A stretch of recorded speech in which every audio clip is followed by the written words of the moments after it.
الحمد لله رب العالمين الرحمن الرحيم مالك يوم الدين إياك نعبد وإياك نستعين اهدنا الصراط المستقيم صراط الذين أنعمت عليهم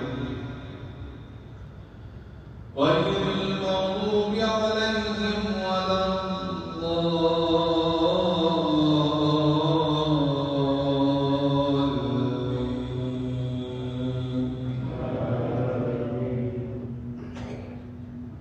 قل للمخلفين من الأعراب ستدعون إلى قوم أولي بأس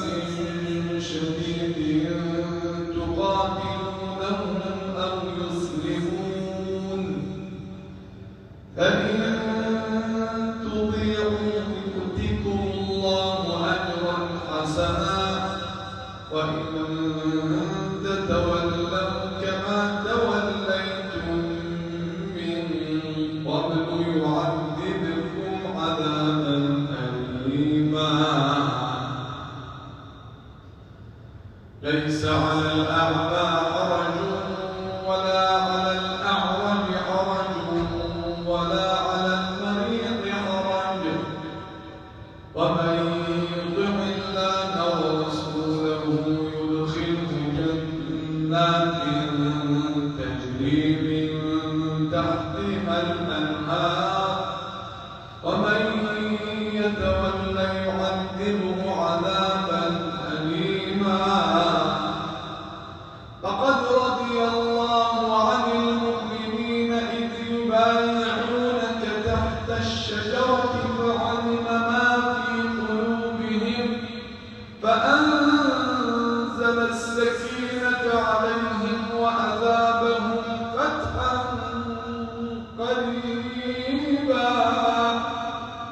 ومغانم كثيرة يأخذونها وكان الله عزيزا حكيما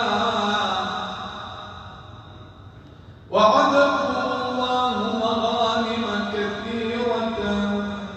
تأخذونها فعجل لكم هذه وكف أيدي الناس عنكم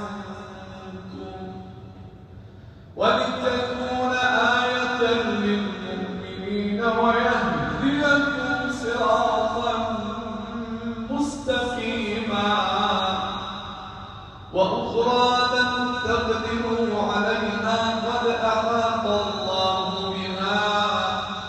وكان الله على كل شيء قديرا ولو قاتلكم الذين كفروا لولوا الأدبار ثم لا يجدون وليا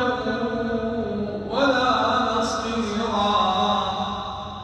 سنة الله التي قد خلت من قبل ولن تجد لسنة الله تبديلا الحمد لله رب العالمين الرحمن الرحيم مالك يوم الدين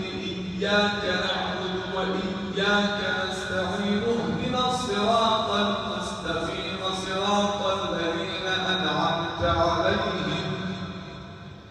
غير المغضوب عليهم ولا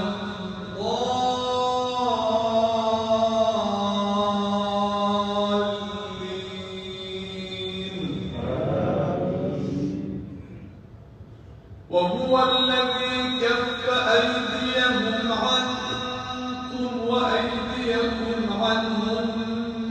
ببطن مكة من بعد أن أظفركم عليهم وكان الله بما تعملون بصيرا هم الذين كفروا وصدوكم عن المسجد الحرام والهدي معكوفا أن يبلغ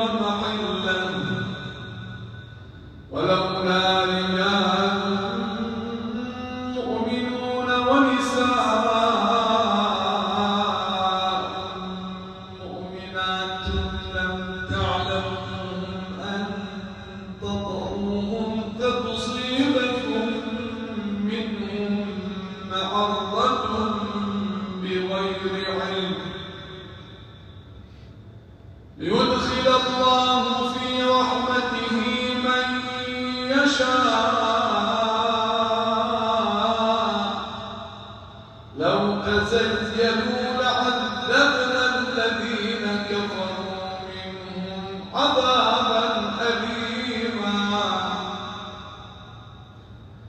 إذ جعل الذين كفروا في قلوبهم الحمية حمية الجاهلية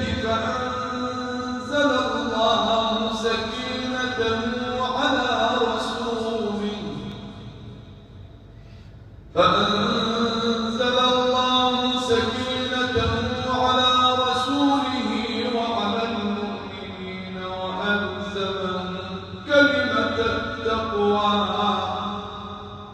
وكانوا أحق بها وأهلها وكان الله بكل شيء عليما لقد صدق الله رسوله الرؤيا بالحق لتدخلن المسجد الحرام إن شاء الله آمنين محلقين رؤوسكم ومقصرين لا تخافون فعلم ما لم تعلموا فجعل من دون ذلك فتحا قريبا هو الذي أرسل رسوله بالهدى ودين الحق ليظهره